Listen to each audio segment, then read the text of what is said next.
હિંમતનગર શહેરી વિકાસ સત્તામંડળ એટલે કે હુડાને રાજ્ય સરકારે તાત્કાલિક અસરથી વિખેરી દીધું છે। સરકારે હુડાનું અસ્તિત્વ બિનજરૂરી જણાતા કાયદાની જોગવાઈઓ હેઠળ તેનો અમલ પાછો ખેંચ્યો છે। હુડા રદ કરવાની માંગ સાથે ખેડૂતો દ્વારા છેલ્લા ઘણા સમયથી ઉગ્ર વિરોધ અને 100 દિવસનું આંદોલન ચલાવવામાં આવ્યું હતું। સરકાર સાથે થયેલી બેઠક બાદ ખેડૂતો દ્વારા આંદોલન સ્થગિત કરવામાં આવ્યું હતું। નાયબ મુખ્યમંત્રી હર્ષ સંઘવીએ હુડા રદ કરવાની ખાતરી આપ્યા બાદ આખરે સરકારે સત્તાવાર નોટિફિકેશન જાહેર કર્યું છે। હુડા સંપૂર્ણપણે રદ થતા ખેડૂતોમાં ખુશીનો માહોલ જોવા મળી રહ્યો છે। ખેડૂતો આ નિર્ણયને પોતાની લડતની મોટી જીત ગણાવી રહ્યા છે।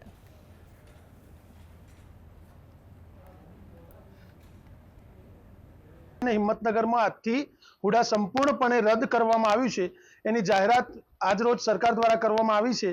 આ તબક્કે હુડા સંકલન સમિતિ અને 11 ગામના ખેડૂતો સૌપ્રથમ તો રાજ્ય સરકારનો ખાસ કરીને મુખ્યમંત્રી શ્રી ભૂપેન્દ્રભાઈ પટેલનો આભાર માનીએ છીએ અને સાથે અમને આનંદ છે કે અમારી જે મુજબની માગણી હતી એ માગણી મુજબ સરકારે આજે જે નિર્ણય લીધો છે એને અમે આવકારીએ છીએ।